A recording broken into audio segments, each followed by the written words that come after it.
Halo, selamat malam semuanya. Malam ini kita bersama-sama di Cinta ke-17 di tanggal 29 Maret 2021.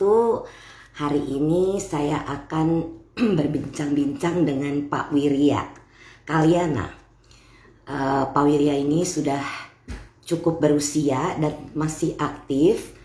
Nah, kita menunggu beliau ini untuk bergabung bersama-sama dan kita bisa ngobrol. Pak Wirya ini walaupun sudah berusia tetapi semangat beliau itu luar biasa. Beliau itu banyak nanti saya mau kenalkan. Jadi nanti kita tunggu kehadiran Pak Wirya. Selamat malam Sis Saputri Dewi, Sis Atri. Ini dia Pak Wirya sudah bergabung, saya undang. Senang sekali ya malam ini bisa bersama Pak Wirya. Mudah-mudahan ya, saya udah masuk nih. Internetnya oke nih. Salam bahagia, salam cinta. Selamat malam. Ini adalah, iya, saya mau perkenalkan Pak Wirya ini dengan tema malam ini, senyum membuat relaksasi pikiran dan tubuh. Beliau ini sudah berusia 76 tahun bro dan sis. Jadi luar biasa ya semangatnya beliau ini. Beliau ini mempunyai profesi sebagai guru sejak tahun 66. Pas saya baru lahir tuh Pak. Lalu saat tahun 73 sudah menjadi kepala sekolah di Sariputra. Dan kemudian tahun 98 menjadi kepala sekolah di Sekolah Dhammaputra Tangerang. 2002 kepala HRD di Dhammaputra sampai sekarang. Luar biasa nih Pak Wirya nih. Dan beliau ini aktif di Majelis Budayana Indonesia, kemudian sering sharing dhamma di beberapa wihara. Beliau juga adalah ketua dari wihara Bodhinyana, mempunyai seorang istri yang cantik, Ibu Pauline, dan 2 orang putri. Luar biasa nih Pak Wirya semangatnya. Saya kagum sama Pak Wirya. Minggu lalu kita ngobrol sama Mami Marta yang juga umurnya sama dengan Pak Wirya. Sama. Malam ini kita bersyukur ada Pak Wirya yang mau bergabung, yang mau menceritakan pengalaman. Silakan Pak, gimana ceritanya sampai Pak Wirya ini bisa kenal Twin? Ya,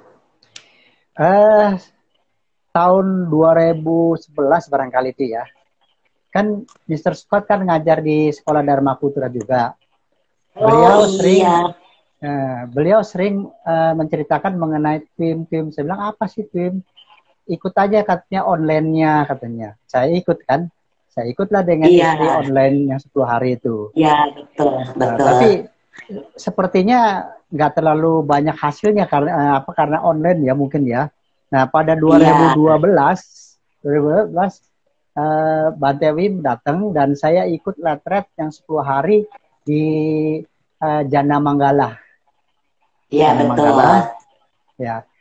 Nah, waktu itu kalau nggak salah Sis Grand di Samaneri ya, jadi Samaneri ya. Iya. Gitu ya. Dengan Sis Yuni gitu ya. By the way, Pak Wirya dapat salam dari Scott tadi. Kan masih di Hawaii. Iya. Scott sekarang. Di Hawaii ya. Dapat salam. Iya. Saya bilang malam ini saya cinta bersama Pak Wirya. Kirim salam katanya. Salam pula untuk Mr. Scott ya. Iya. Nah, kemudian tiap tahun tuh saya kalau Bante Vimararamsi datang ke Indonesia dan ada ODR di Jana Manggala, saya selalu datang. Kalau saya nggak salah itu kira-kira 8 kali itu. Wow, salah ya. Nah, untuk itu karena saya waktu itu sudah menjadi asmen, ya tahun berapa itu jadi asmen ya? 2016. Saya mengadakan 2016 ya. Saya mengadakan ODR di Dharma Putra untuk siswa. Pertama dari siswa SD ya, kemudian ada siswa SMP, dan saya mengikut sertakan teman-teman aspen yang lain yang hadir. Betul. Biasanya Sis Yuni yang selalu mendukung saya. Sis Yuli, Sis Yolanda, Sis Yeni Teng, ya, ada Iya, Sis iya, iya. Elsis, Elsis ya? Elis. Iya, Elis Sis ya. Elis. Kemudian saya mengadakan ODR juga di Cetya Dhamma Manggala di Sunter. Ya. Betul. Tiap Kamis ya, Pak ya? Oh, bukan, itu ini tiap Kamis malam jadinya. Jadi kan Ya. kalau satu itu kan nggak bisa, 10 hari nggak bisa. Jadi jatuhnya tiap hari Kamis malam selama 10 kali. Betul. Ya, nggak sampai 10 kali sih, 5 kali kalau nggak salah. Nah, di situ juga dibantu oleh teman-teman Bro Jori, Sis Nita, Sis Alan, Bro Artono, ya, Sis Yuli, dan banyak lah gitu, ya. Nah, kemudian saya mengadakan juga ODR ya kalau ini. Kalau tadi kan ODR yang One Day Retreat. ODR di Wihara Bodhinyana di tempat saya. Iya, nah, betul. Itu pun dibantu oleh teman-teman lagi, ya. Siapa tuh yang bikin kaos tuh yang udah lama nggak ketemu tuh, yang kaos kita kan bikin sama dia tuh, siapa tuh ya, saya lupa.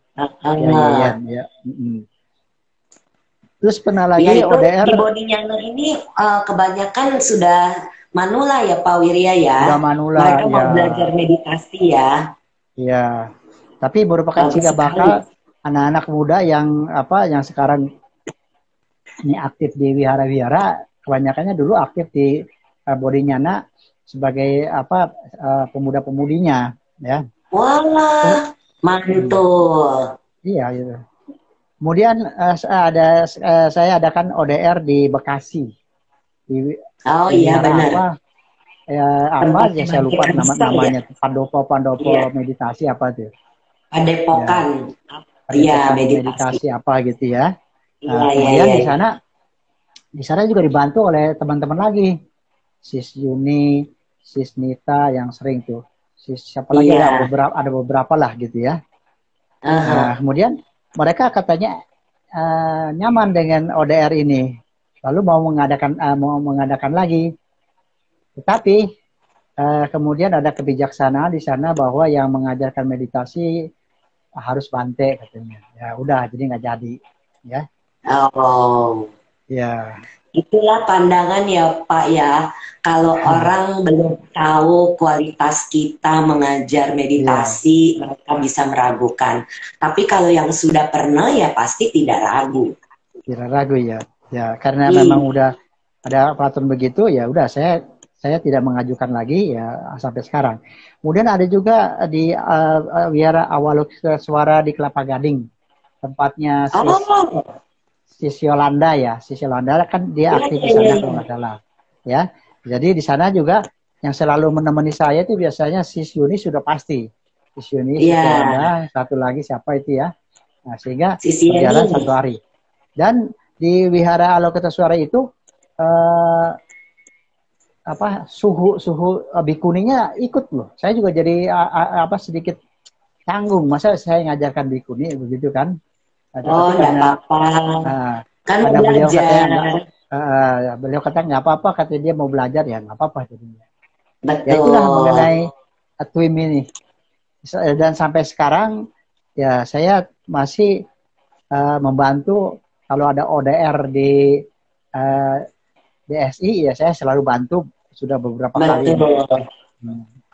Pak Wirya ini sangat aktif bro dan sis. Pak Wirya, saya kan punya keponakan, saya kan belum pernah sekolah di Sariputra ya Pak. Tapi ponakan-ponakan saya kenal sama Pak Wirya karena Pak Wirya jadi kepala sekolah. Dan mereka bilang, aduh serem katanya, galak. Tapi berubah ya Pak ya. Pak Wirya itu jadi berubah banget ya Pak ya. Cerita Pak, gimana tuh Pak transformasinya? Begini, kalau waktu di Sariputra saya memang terbawa oleh disiplin. Saya tidak pernah terlambat hadir. 6:30 saya sudah ada hadir. Makanya kalau yang baik guru maupun siswa yang terlambat itu pasti saya tegur gitu. Kalau guru pasti saya tegur kenapa terlambat. Kalau siswa ya udah kena disetrap. Dan pembawaannya memang waktu itu streng ya, sehingga ya kesannya jadi galak gitu ya. Dan ada cerita, kalau sekarang nih anak-anak baru pada mau cerita nih, kalau lagi ini pada ketemu ya. Dulu katanya kalau ketemu dari jauh ya 10 meter ada Pak Li, katanya saya dipanggil Pak Li, kita udah langsung menghindar katanya. Kenapa? Begitu takutnya. Padahal nggak apa-apa kan kalau dia nggak salah ya. Nah, setelah saya pindah ke Dharma Putra, nah saya dipesankan oleh pembina di sana bahwa di Sariputra ini di Dharma Putra itu tidak bisa seperti di Sariputra katanya. Di sini menggunakan moto ya, saling asih, saling asuh, saling asih, asa, asuh katanya. Ya, saling asih, mengasihi, saling asa, yaitu saling memberikan ilmu. Saling asuh ya mendidik gitu. Jadi mendidiknya nggak boleh dengan tangan gitu. Nah, dari situ saya berubah. Cuman satu pengalaman ya, karena terbiasa saya di Sariputra itu tangan saya itu ringan, apalagi kalau anak merokok ya, kalau saya tanya, ayahmu merokok nggak? Tidak, terus langsung saya tempeleng loh.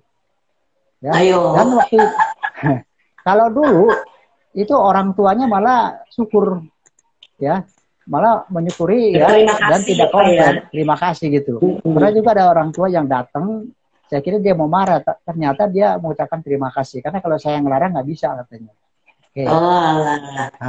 Iya, katanya terkenal nih Pak Wirya galak kata dulu. Nah, setelah di Dharma Putra ini beda banget, lembut, penuh senyum. Nah, waktu di Dharma Putra justru udah beda saya udah nggak menangani lagi anak. Tapi ada satu pengalaman ya, kayaknya ada anak bandelnya bukan main. Wali kelasnya sudah angkat tangan, lalu dia serahkan ke saya, Pak, saya udah nggak nyanggup nih, anak bandelnya bukan main dan selalu ganggu. Saya duduk, tadi mejanya kan cukup panjang tuh, saya meja kepala sekolah ya. Saya duduk sini, nah dia ada di sana. Itu, aduh, kalau bisa dekat udah mungkin saya lupa saya tempeleng kali itu. Tapi karena saya ingat ya, saya ingat wah di sini nggak boleh begitu ya, saya tahan-tahan. Nah, nahannya ini cukup ini juga, cukup berat ya. Berat juga. Nah, akhirnya saya pikir ya untuk apa sih ya ribut dengan anak ini? Akhirnya saya bicara dengan lemah lembut ya, dengan ini. Ya, ternyata dia bisa berubah. Nah, mulai situ saya memperlakukan siswa udah beda. Nah, tambah lagi belajar tim lagi ya pada tahun 2012 ya. Nah, udah beda sekali itu. Iya, betul. Makanya Pak Wirya yang sekarang ini penuh dengan senyum, penuh cinta kasih, luar biasa ini Pak transformasinya. Sampai keponakan saya, nggak tahu Pak Wirya ingat atau enggak, itu ada Peter, ada Ana, ada Aryani, ada Stefani, itu semua murid-muridnya Sariputra. Ya, masih ingat lah gitu. Aryani terutama yang masih ingat benar. Oh iya. Keponakan saya kenal sama Pak Wirya. Jadi waktu Pak Wirya sakit, saya kirim juga ke grup family biar mereka pada ikut dana. Iya. Gitu. Nah, karena saya sudah pengalaman lagi ya. Rajin bangun pagi ya. Saya kalau sebelum COVID itu saya 3:30 sudah bangun. 3:30 pagi saya bangun ya. Ya, kemudian saya tai chi, meditasi. Jam 5 saya udah bangun, saya udah berangkat ke sekolah. Jam 5 pagi? Ya, jam 5 pagi. Wow. Nah, jam 6 seperempat saya udah sampai di sana. Nah, sehingga kan saya sekarang ini sebagai HRD. Dan kalau begitu menjelang jam 7 biasanya saya di pintu gerbang. Dan kalau ada guru yang terlambat, mereka itu udah malu-malu banget gitu. Saya nggak apa-apa kan, teman saya kasih senyum aja, mereka udah misalnya malu-malu. Alasannya macam-macam, bannya kempes, ini apa gitu. Ya begitu, saya cuma manggut-manggut aja. Ya. Nah kalau anak-anak itu biasa disetrap oleh wali kelasnya di lapangan. Gitu. Jadi saya berubah drastis sekali, tidak menggunakan tangan lagi, tapi ya dengan senyum. Malah di kelas yang rendah, kelas SD 1 2 dan TK itu saya mengajarkan kepada guru-gurunya, kita harus mengajar dengan hati katanya. Saya nggak bilang meditasi, kalau meditasi mungkin mereka nggak mau. Jadi kita anak-anak supaya itu kan kalau anak TK, SD kelas 1 2 itu pasti orang tua itu dekat dan orang tua itu ada di sekolah. Mereka itu memperhatikan kita loh. Nah, kalau kita bisa memperlakukan anak itu dengan baik, dengan kasih sayang, pasti nanti dia cerita gitu. Nah, lalu tanya bagaimana caranya mengajar dengan hati. Nah, saya masukkan twin, teman saya nggak bilang ini meditasi aja. Bahwa sebelum kita berangkat ke masih ada di ruang kepala sekolah, kita sama-sama setelah berdoa, lalu kita ya gitu, kita kenang suatu perbuatan baik atau anak-anak yang lucu-lucu dan sebagainya. Nah, itu kita senyum sama-sama dan kemudian rasakan di hati. Nah, bahwa ya senyum ini, kasih sayang ini nanti masuk ke sekolah, masuk ke kelas, tebar senyum. Nah, mereka karena saya bagian HHRD, biasanya mereka nurut gitu ya. Bagus sekali Pak. Ini mesti dicontoh nih di sekolah-sekolah lain nih Pak. Ya, tapi anehnya itu kalau di kelas yang lebih tinggi agak susah.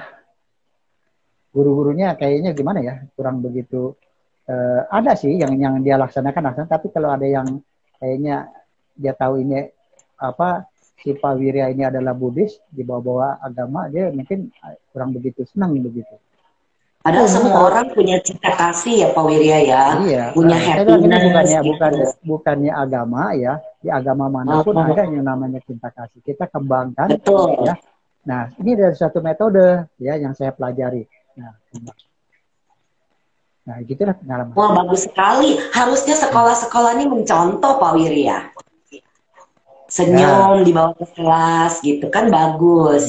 Mudah-mudahan nanti ada yang mendengar dan Pak Wirya diminta untuk bimbing anak-anak di sekolah-sekolah.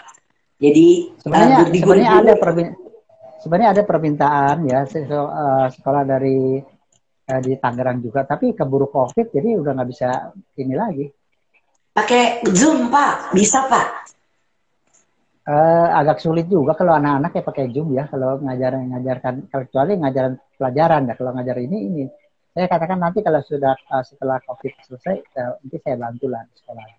Iya. Nah sekarang selama COVID jadi Pak Wirya ngajar dari rumah, work from home atau tetap saya sih sebenarnya nggak ngajar ya, tetapi membina guru kebanyakan. Saya seminggu datang 2 kali. Biasanya hari Senin dan Kamis saya datang gitu. Kalau ada masalah, ada keluhan, ya saya disampaikan saya tackle gitu. Iya. Wah, bagus sekali. Terus cerita tentang senyum. Pak Wirya ini banyak melakukan riset bro dan sis, dan bikinan Pak Wirya ini adalah PowerPoint. Beliau itu menjelaskan dengan baik yang biasanya kita gunakan dalam penjelasan kepada bro dan sis yang mau belajar meditasi sama kita. Jadi Pak Wirya ini karena bekas guru, jadi rajin untuk membuat PowerPoint. Pak Wirya cerita dong, riset itu membantu Pak Wirya seperti apa Pak? Iya, jadi mengenai senyum, kan Bante selalu mengatakan senyum di bibir, senyum di mata, senyum di pikiran, senyum di hati. Itu aja kan. Betul. Penjelasan detailnya kan enggak. Jadi kita harus mencari sendiri. Nah, saya adakan riset. Ternyata mengenai senyum nih ya, kalau senyum di bibir aja, bibir ditarik kiri kanan, itu adalah senyum biasa. Bahkan senyum bisa dimanipulasi. Kalau lagi kita marah, kita bisa senyum. Padahal kita lagi nggak senang. Jadi itu hanya senyum di bibir, itu bisa senyum palsu lah gitu ya. Senyum tidak tulus. Yang kedua, itu kan tadi melibatkan otot di bibir ya, nama latinnya saya lupa tuh. Kemudian kalau balita coba. Ya kalau senyum kan kita rasa senang gitu ya. Atau kalau ada orang-orang Mulyawan, kita lihat senang ya. Kenapa? Dia sudah melibatkan yang namanya senyum tulus. Senyum tulus itu melibatkan ya selain otot di bibir juga otot di pipi. Jadi di pipinya digerakkan naik ke atas sehingga lubang hidungnya itu biasanya mekar sedikit. Ya. Nah, terus makanya orang bilang pada pegel ya Pak ya kalau senyum banyak-banyak. Nah, terus melibatkan nih otot di mata, di lingkar mata. Ya, kalau kita dalam keadaan melek, biasanya matanya disipitkan, kemudian di sisi belakang di sini nih ya di sudut pasti ada gurasan-gurasan. Itu dia senyumnya senyum tulus. Iya, betul. Jadi melibatkan dua. Nah, dengan senyum tulus ini sudah membuat saraf trigeminus yang ada di muka kita ini rileks. Nah, terus balita kenapa senyumnya lebih nilai? Karena dia senyumnya adalah senyum bahagia. Nah, kalau senyum bahagia itu sudah melibatkan sistem limbik yang ada di dalam otak kita. Di dalam sistem limbik itu ada pusat emosional, yaitu amigdala. Ya. Nah, kalau itu terangsang dan timbul rasa bahagia, maka itulah yang dinamakan senyum tulus dan bahagia. Nah, saya menjelaskan seperti itu. Ya. Bagus nah, kalau sudah sampai senyum dan tulus bahagia, nah biasa kita masuk ke dalam, ini masih di luar kan, kita masuk ke dalam otak kita. Nah, di situ kan ada lapisan meninges atau sabut otak. Kalau senyumnya itu ya meninges ya, senyum tulus dan bahagia, biasanya itu dia akan mekar, dia akan rileks. Tandanya rileks, kepala kita itu akan terasa enteng, ringan gitu kepala kita. Ya, kemudian pikiran kita itu tidak ada beban. Maksudnya tidak beban, ya kita rasanya nggak mau menanggapi apa-apa yang sensasi di luar itu berlebihan. Misalnya kita lagi meditasi, ada suara yang mengganggu. Belum di 6R nih, belum di 6R. Ya, kalau kita dalam keadaan pikiran kita tanpa beban, nah kita tahu aja begitu langsung dia hilang karena kita nggak merespon.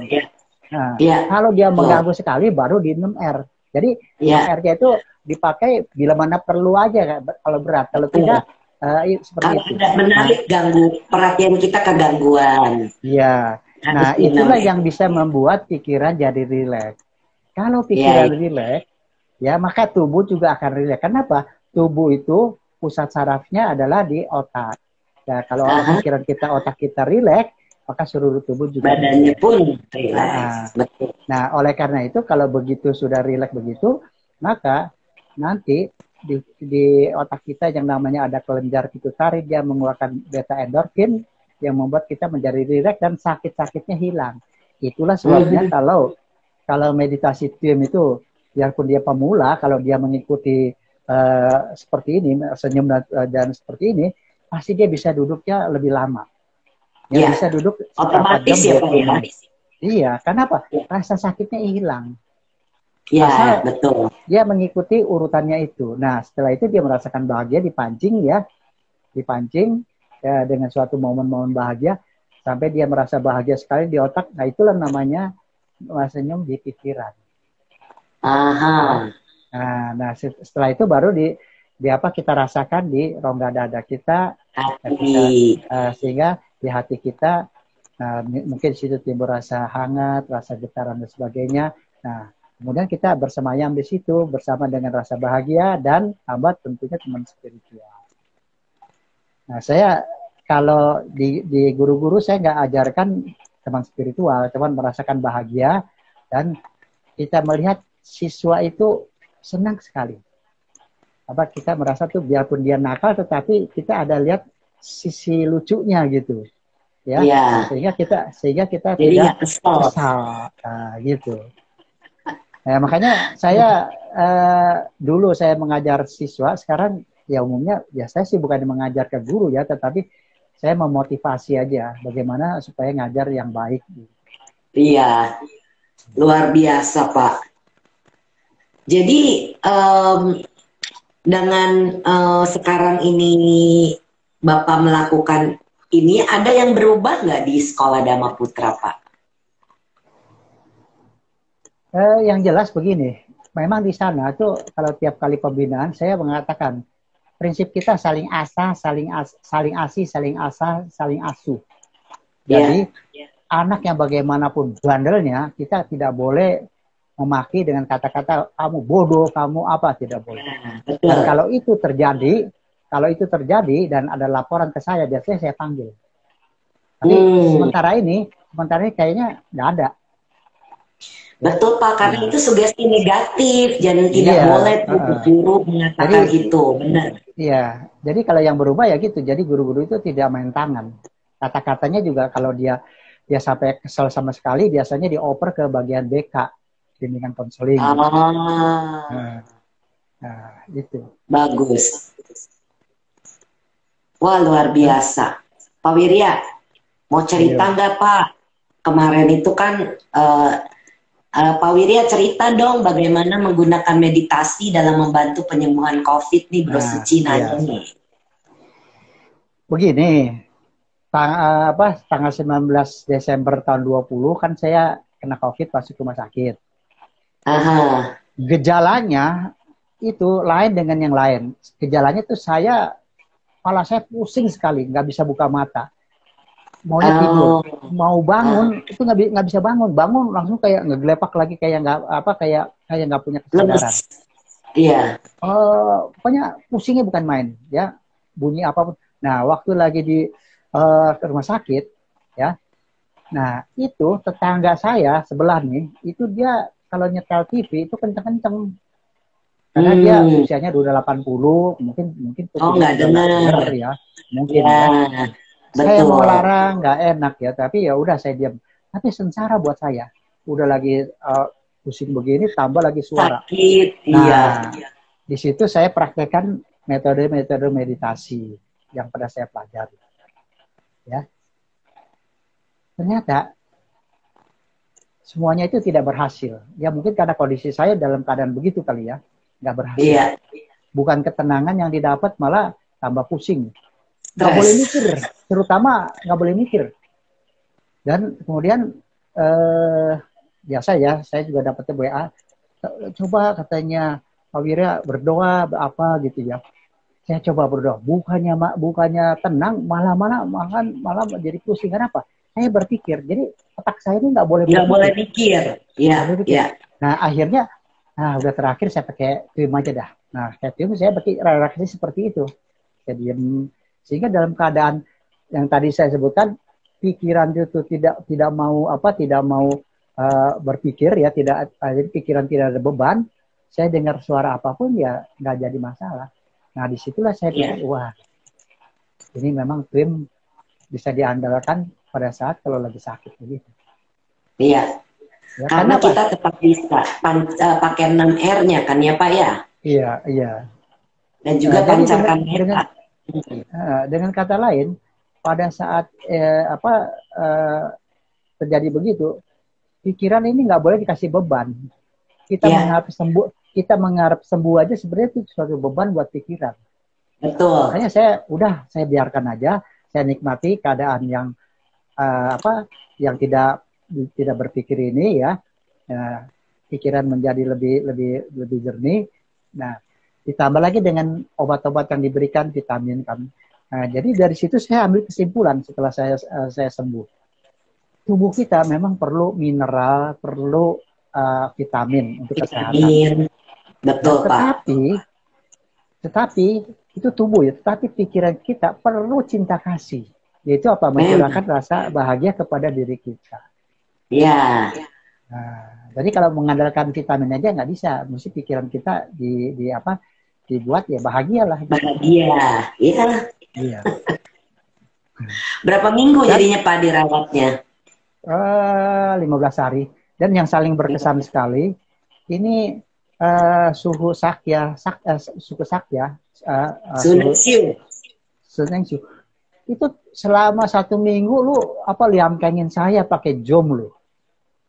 Oh ya. Waktu lagi hari pertama, waktu pertama saya dengar boleh katanya saya liam-kengin katanya Romo katanya boleh. Aduh, saya sampai keluar air mata loh dengar suara alunan keng dia begitu. Jadi selama seminggu itu dia liam-kengin, ya saya juga tambah tenang lah begitu. Iya, iya.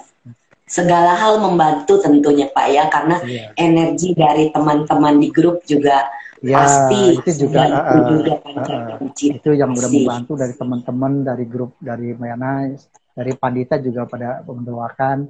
Tapi yang Iya, mendoakan langsung, wah ini suhu Neng Siu itu. Suneng Siu. Saya sampai kaget loh, kok mau suhu itu ini saya katanya. Setelah saya pikir-pikir ya saya ternyata ya suhu Neng Siu ini begini. Sepertinya suhu Neng Siu itu belakangnya Kaliana marganya, Iya, sama ya. sama Pak Wirya, saudara Nah, Pak. makanya dia bilang ini kita jangan-jangan saudara katanya. Iya benar, Pak Wirya Wirya Kalyana, Suhu juga belakangnya Kalyana. Kaliana, iya. Betul, Agus Kalyana. Dan di Tangerang itu ada toko Kaliana. Nggak taunya itu familinya punya juga. Oh ya ampun, dunia Toko sempit. kelontong ya, toko kelontong beli. Saya sering beli minyak rambut, beli apa di situ. Oh, wah, Iya. betul-betul dunia sempit.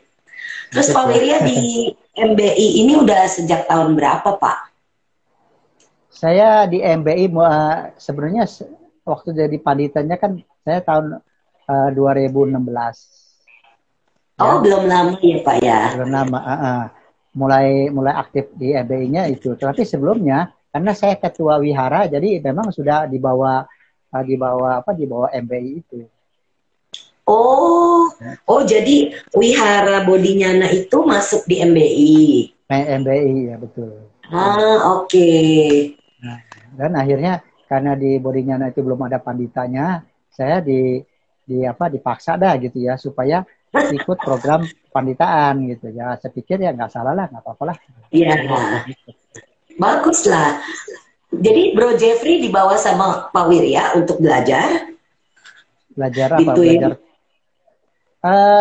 bukan sih, cuman dia pernah waktu lagi kita ada pelatihan di MBI, pernah dia bilang dia tanya Pak Wirya, Romo Wirya katanya ini ya apa belajar sama Bante Timararamsi ya, dia bilang iya, belajar tim ya, iya gitu. Kan saya masih ingat katanya, kan Bante Timararamsi nggak mengakui Tripitaka, dia hanya kan Dwi Pitaka, ya kira-kira begitulah yang namanya apa Abhidhamma Pitaka kan nggak terlalu disinggung-singgung. Nah, saya ingat Ya, kata-kata itu. Nah, kemudian karena mungkin dia tertarik, ada satu teman kita juga di MBI itu namanya si Bro Effendi. Ingat nggak Bro Effendi? Dan kalau Effendi. dia, Oh, iya, oh iya, Bro Effendi juga MBI.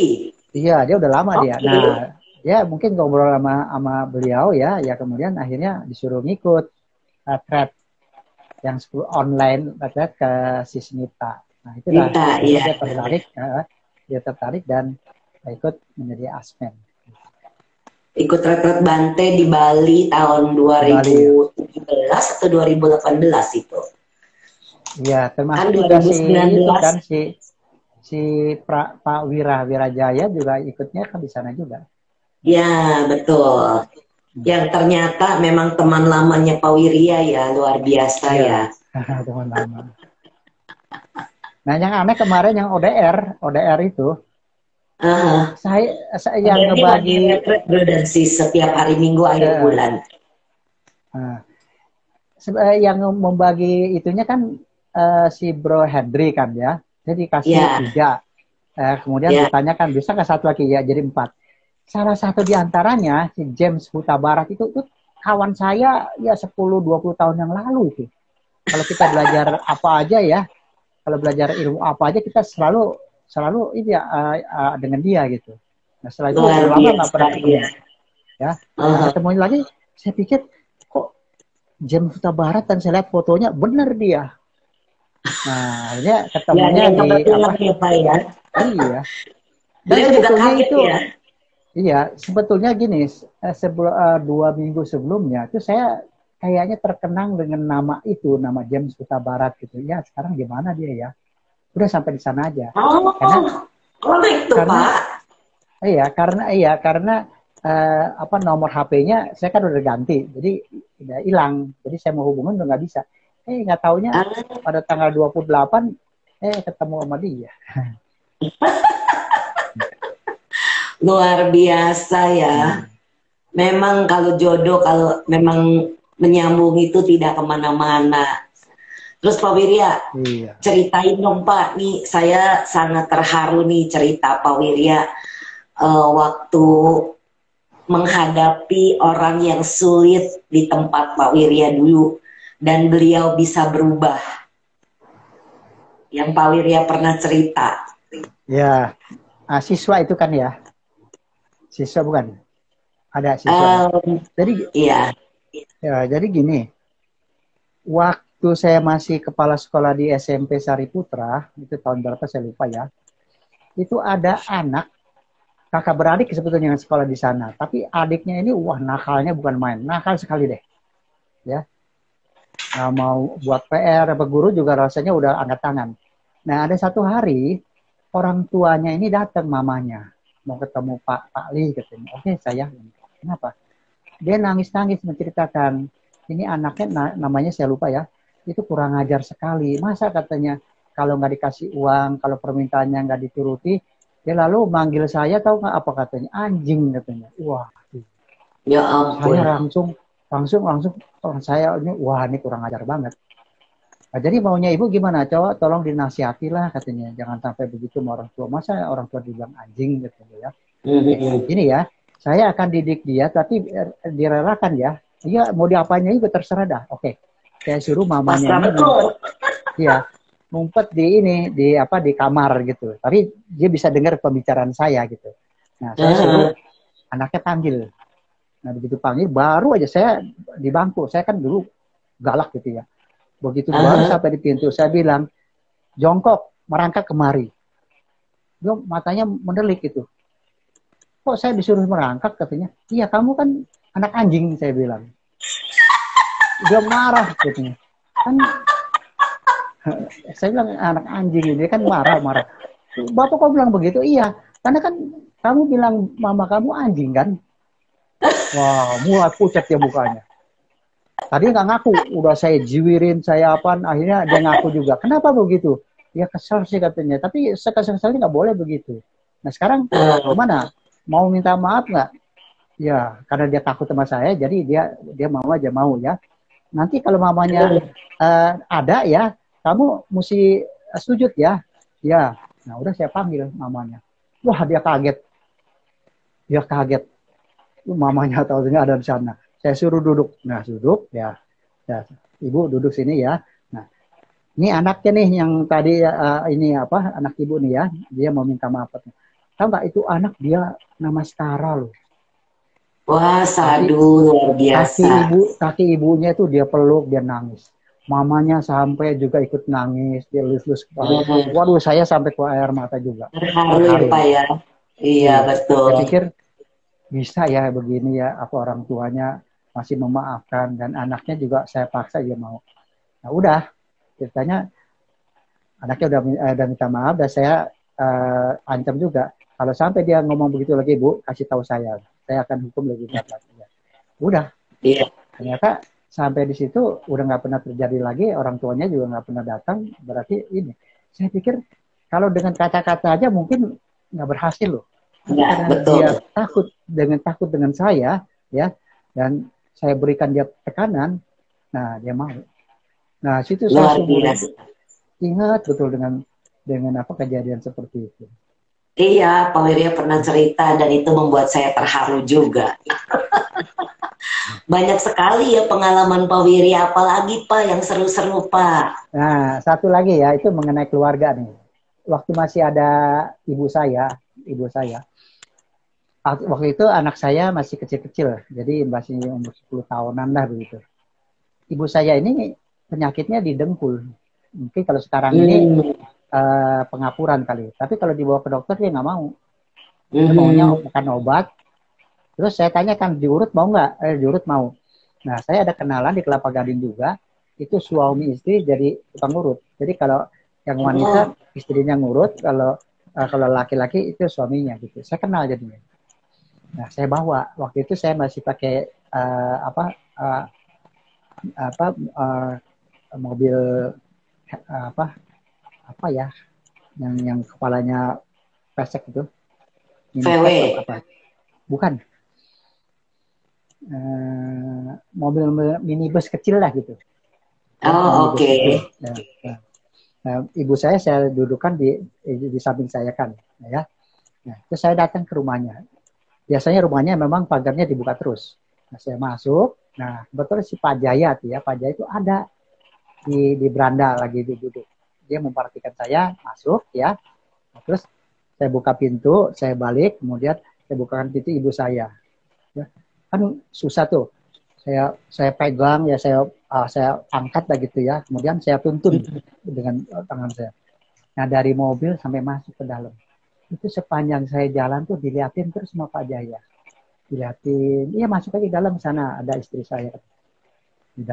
Sudah antarkan, tuh saya keluar, ngobrol sama Pak Jaya ini. Kata-katanya saya nggak bisa lupa. Dia bilang, Pak Wirya sungguh beruntung ya. Nah, kenapa? Masih bisa ngerawat orang tua. Iya. Saya nggak berkesempatan loh. Wah, hati saya dok. Oh begitu ya. Jadi saya kalau nuntun orang tua ibu saya, orang lain tuh ada yang memperhatikan dan ada juga yang merasa cemburu gitu ya. Kenapa gue nggak bisa ya? Atau belum nggak kesampaian. Gitu. Nah dari situ makanya saya dengan anak-anak sekolah ya, kalau dia kurang ajar sama orang tua, saya marah banget. Saya marah banget begitu. Ya. Karena saya mau perlakukan orang tua itu nggak begitu. Iya, nah, betul. Ya diurut sih mungkin cuman sugesti dia enakan gitu, tapi nanti kira-kira 2 minggu lagi dia begitu aja jadi nganterin. Ya, nah, memang tugas dan kewajiban kita juga dan memang kita senang hati ya Pak ya. Saya juga sekarang merawat mami kan saya tinggal sama mami. Iya. Mumpung masih ada Pak. Iya betul. Makanya saya kepada teman-teman terutama di MBI Pandita ya, kalau para Anda masih punya orang tua ya, coba rawat deh. Masih kesempatan adalah masih bagus. Kalau sudah tidak ada, biarpun disebayangi dengan macam-macam, masih kurang begitu berarti daripada memperlakukan pada masih itu. Karena kalau misalnya mereka sudah tidak ada, mau nangis darah juga udah percuma ya Pak ya. Percuma. Dan Pak Wirya, ada yang nanya nih Pak. Sebaiknya berapa kali ikut retret 10 hari baru bisa ada hasil yang nyata dari Sis Hani? Retret 10 hari berapa kali begitu ya? Berapa kali ya? Berapa periode kali gitu ya? Iya. Pengalaman saya retret yang pertama pada tahun 2012, saya sebetulnya belum mencapai apa-apa. Belum. Nah, yang kedua kalinya ya baru bisa mencapai tahapan yang sesuai dengan urutan itu. Iya. Cukup lama, cukup 1 tahun saya menunggu. Padahal saya pengalaman cuma datang setahun sekali ya Pak dulu ya. Setahun sekali. Dan waktu itu sayangnya nggak ada ODR sih ya, jadi belum nggak ketemu ya gitu ya. Ya cukup lama lah gitu. Jadi tapi begini, semua itu bergantung karma baik kita, parami kita. Parami kita, mungkin betul. Mungkin parami kita tuh parami saya kurang sehingga membutuhkan waktu. Tapi ada teman-teman yang lain baru 1 hari aja sudah mencapai tingkatan tertentu, wah itu hebat sekali. Iya. Baru 1 kali hebat ya. Iya. Benar. Saya kemarin Pak, saya luar biasa. Ini anak masih muda. 1 hari ini dia lompat. Jadi advanced meditator langsung. Jadi iya masih muda anaknya. Dan saya bertanya, apakah Sis suka berdana dan menjaga sila dengan baik? Iya katanya. Dia ini suka memberi bukan mau sombong katanya. Kemudian dia juga menjaga silanya dan kemudian dia juga suka atas sila gitu. Jadi bagus sekali anak ini. 1 hari ODR bro dan sis. Itu sudah bisa jadi advanced meditator. Tapi belum tembus ya, belum tembus ke masuk ke arus. Jadi tapi itu sudah luar biasa. Saya butuh 4-5 hari dalam keadaan seperti dia waktu di retret pertama saya. Jadi benar, semua tergantung parami, tergantung tumpukan kebaikan. Jadi kalau ada yang kepengen meditasi, dasarnya ini adalah suka memberi, berdana, kemudian menjaga sila kita dengan baik, itu adalah fondasi kokoh. Pada saat kita meditasi, hasilnya tuh seperti lewat jalan tol. Ya, Lancar, betul. bablas. Ya. Kan sebagai seorang Buddhis, itu paling nggak 3 hal yang harus dilakukan. Pertama itu berdana. Yes. Kedua, Ya, menjaga sila. Ketiga, baru bawana. Jadi bawana ini bawana. bisa berhasil kalau 2 ini ditunjang. Ya, Karena betul sekali. kalau dana itu merupakan membuat karma baik. Ibaratnya kita mencari bibit, ya bibit yang baik. Aha, aha. Sila itu adalah pagar. Kalau saya umpamakan pagar. Jadi Betul. kalau bibitnya ditanam dan dipagari supaya tidak dimakan diganggu oleh binatang, ya pagarnya makin kuat, maka kemungkinan gangguannya makin kecil. Nah, sehingga tumbuh dan bisa. Jadi pagar itu penting. Pagar itu adalah Sangat. sila darinya. Iya, saya juga suka bilang sila itu seperti pagar. Pagar. Bener, bener banget. Jadi yang mau meditasi pokoknya jagalah sila dengan baik dan suka memberi. Memberikan nggak mesti dengan uang ya Pak ya. Kita senyum aja sama orang udah berdana ya Pak ya. Iya. Karena itu saya sering memberikan dana saya dalam bentuk ilmu. Jadi apa yang saya punya biasanya ada orang nanya pasti saya beritahukan. Karena ilmu saya yang saya dapat saya nggak komersilkan. Jadi saya nggak ragu-ragu untuk saya bagikan kepada siapapun. Luar biasa. Pengalaman ODR yang 10 hari ya, ini ada satu peserta. Dia ikut 10 hari. Dia kepengen saya yang bimbing katanya. Oke, gitu ya. Karena dia udah ikut ODR, dia mau ikut yang latar 10 hari. Oke. Nah, dia ini sekali loh. Memang dia punya basic meditasi, dia bisa duduk 1 jam. Tapi ya bersama objeknya itu ya silih berganti. Cuma tekadnya itu kuat.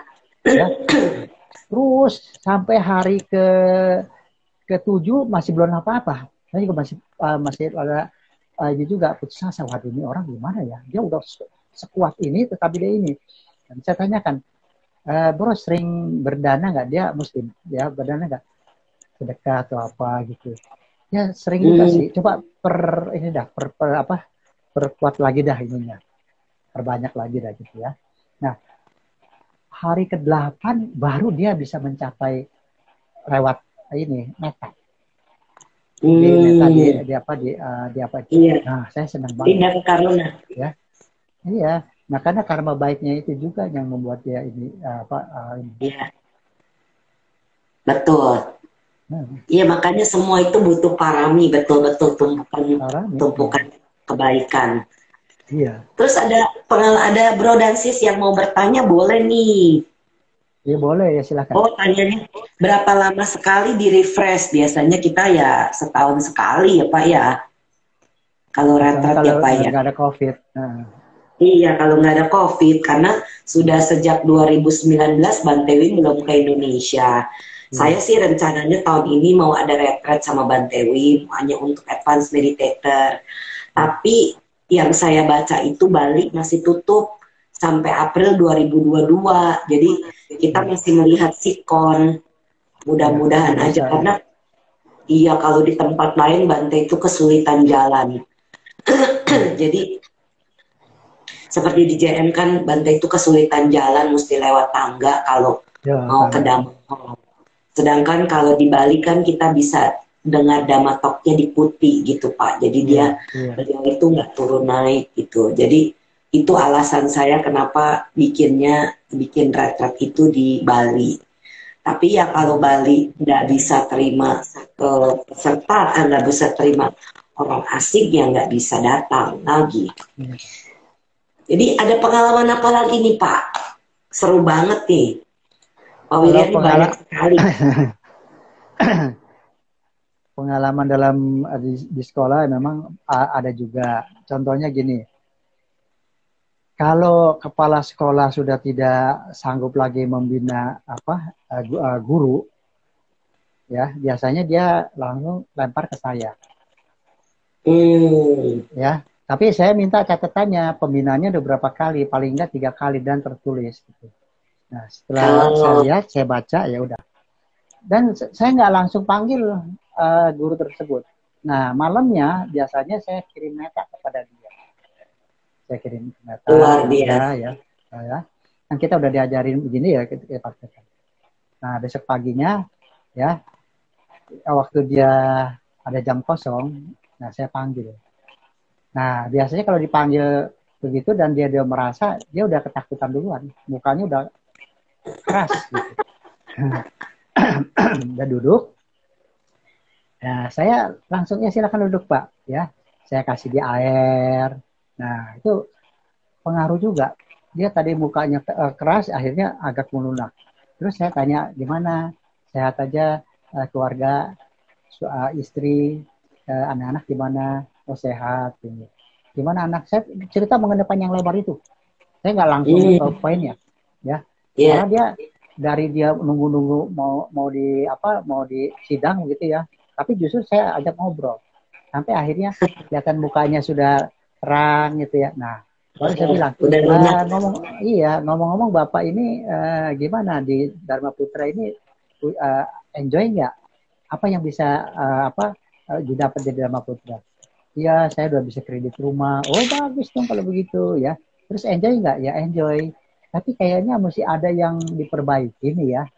Nah, saya cuma ngomong gitu. Langsung dia bilang, iya Pak, katanya saya salah. Loh, salah apa? Nah, dia ngomong sendiri, bla bla bla bla.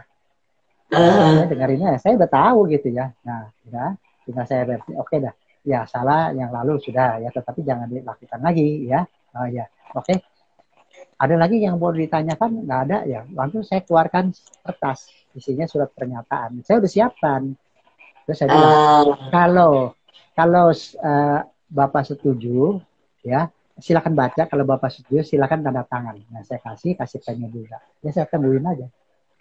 Dia baca, nggak banyak komentar, dia langsung tanda tangan.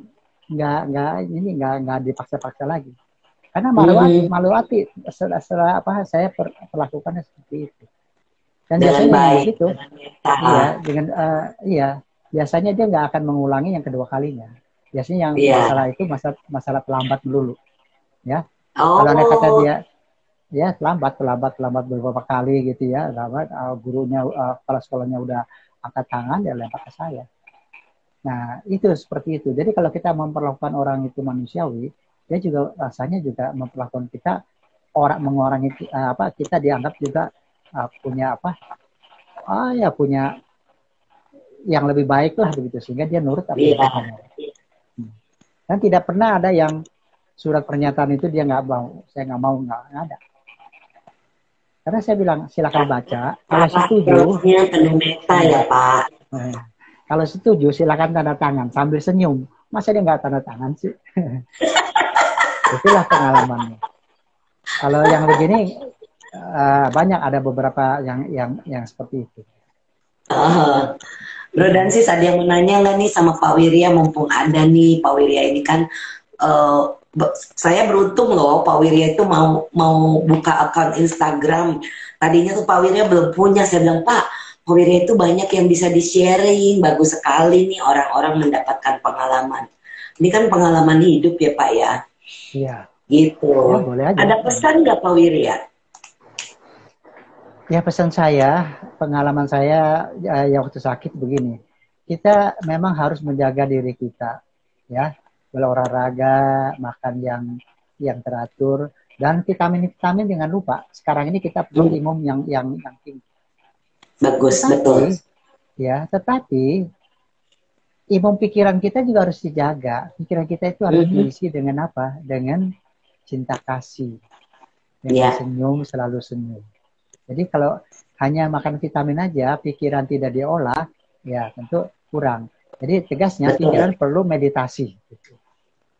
Saya kira itu pengalaman saya waktu lagi saya sakit, ya saya mendapatkan kata-kata seperti itu jadinya. Oh iya, Pak Wirya kan juga pernah jatuh berapa tahun lalu ya Pak ya. Itu juga pakai meta cepet banget.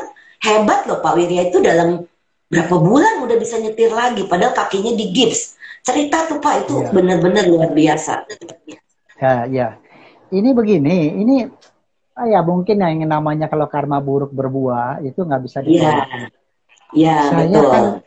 Saya kan mau ke ATM BTN mengambil di ATM. Saya naik motor. Nah, motor dekat sih di Kelapa Gading. Nah, sampai di sana kan ada undakan. Saya entah gimana, saya nginjek undakan yang pertama, belum selesai, saya angkat kaki yang kedua, kepleset. Kaki kanan gitu, kaki kanan. Begitu kaki kepleset, tendon Achilles nih yang adanya di yang tendonnya besar, itu langsung putus. Saya pegang udah kempot. Wah, nggak ada rasa sakit, nggak ada apa. Saya masih sempat bisa ngambil uang, ya kemudian saya masih sempat bisa naik motor pulang. Dia naik motor pulang, Luar biasa. Honda Bebek ya.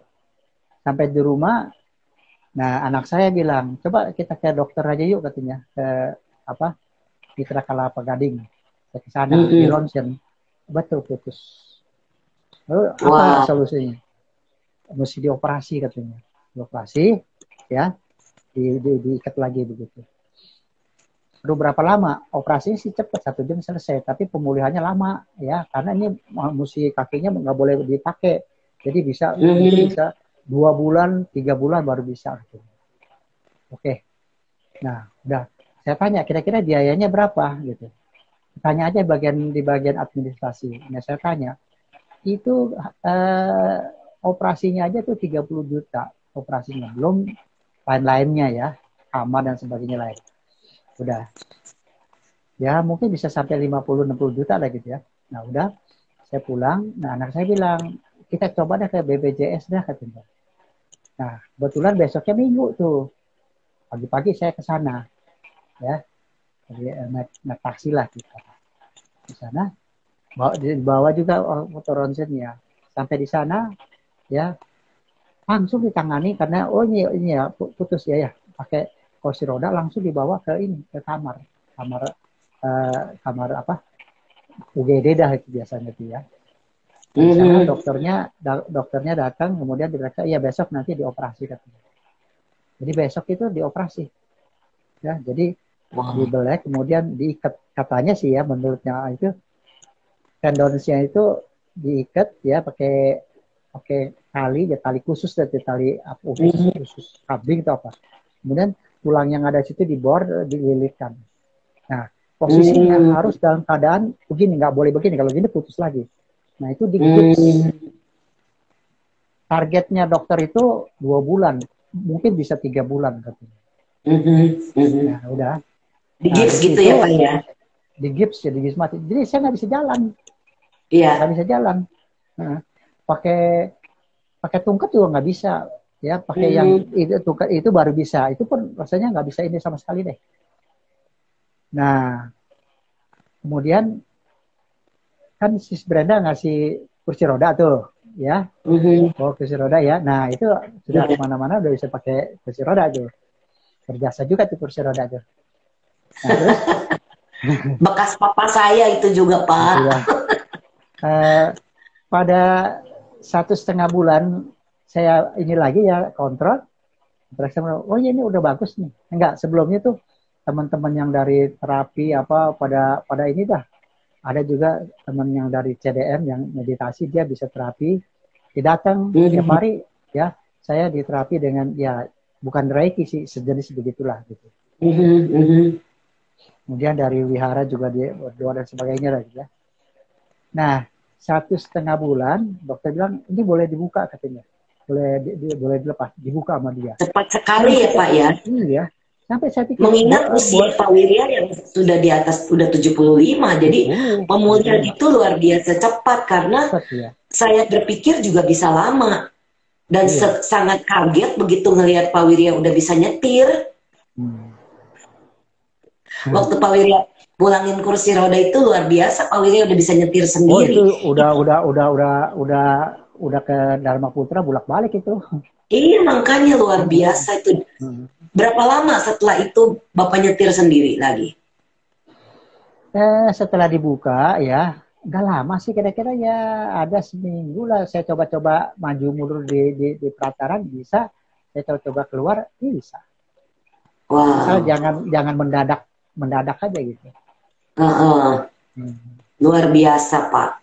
Wah, nggak kerasa, Pak Wirya. Oh, ini ada komentar dari Siswati Ucen. Luar biasa, Pak. Ternyata ini benar-benar nyata ya, hasil meditasi bisa membantu pemulihan. Saya pikir saya overthinking. Karena saya sudah setahun, kaki kesleo gara-gara jatuh, sempat kurut beberapa kali, gak bisa sembuh. Baru saya sadar kalau sekarang kaki saya juga sudah sembuh. Iyalah, Siswati ini udah semangat meditasi jadi bikin sembuh pula. Memang bagus hasil meditasi pakai cinta kasih, itu luar biasa. Energi, nggak terasa, Pak Wirya. Iya, sudah 1 jam kita ngobrol. 1 jam. Masih ya. ada pesan lain nggak, Pak, sebelum kita selesaikan? Ya, kepada sis and brother yang di dalam tim DSI, ya, dan juga teman-teman yang lain, mumpung kita masih punya energi, punya semangat untuk meditasi, coba kita lakukan meditasi. Karena manakala kita nanti mau ajal, mungkin kita nggak bisa konsentrasi lagi pada hal-hal yang baik. Kalau kita tidak biasakan dari sekarang ini, ya, meditasi berarti kan memikirkan hal yang baik, ya kapan lagi? Bukan hanya persiapan untuk meninggal, tetapi persiapan juga dalam COVID ini kita harus sehat. Jadi saya cobalah meditasi. Imun kita pun bagus ya, Pak ya. Imun kita juga menjadi bagus. Betul. Nah, itu saja. Oke, terima kasih banyak ya Pak Wirya Kangen. Ini sangat-sangat bermanfaat buat yang mendengar, menjadi inspirasi yang luar biasa. Kami berdua berterima kasih dan juga semoga sharingnya bermanfaat bagi yang mendengar di sini maupun yang mendengar rekamannya nanti. Semoga bisa mendapatkan inspirasi dari orang-orang yang sudah berusia dan bisa merasakan kesembuhan, bisa memberikan kebahagiaan, ketenangan. Dan kami mohon maaf apabila ada kata-kata, pikiran, dan perbuatan yang pernah kami keliru lakukan, baik dalam kehidupan ini maupun kehidupan lampau. Semoga kami bisa dimaafkan. Mari kita bersama-sama menjaga, berbagi jasa. Semoga yang menderita bebas dari derita. Semoga yang merasa takut bebas dari rasa takut. Semoga yang berduka menghapus semua dukanya. Dan semoga semua makhluk menemukan kelegaannya. Semoga semua makhluk berbagi jasa yang telah kami peroleh untuk memperoleh semua jenis kebahagiaan. Semoga semua makhluk di angkasa dan di bumi, para dewa dan naga yang perkasa, berbagi jasa-jasa kami ini. Semoga mereka terus melindungi ajaran Dhamma. Semoga mereka terus melindungi Indonesia dan seluruh dunia. Semoga semua makhluk berbahagia. Sadu, sadu, sadu. Selamat malam, dan minggu depan tanggal 5 April kita akan bincang-bincang bersama Brohar karena kita akan punya satu Zoominar menarik di 11 April di mana Brohar akan menceritakan sedikit kisi-kisi. Ini menarik karena menceritakan tentang enzim dan lain-lain. Oke deh, selamat malam, salam sehat, salam bahagia, salam cinta. Terima kasih Pak Wirya dan semuanya. Sampai jumpa. Bye.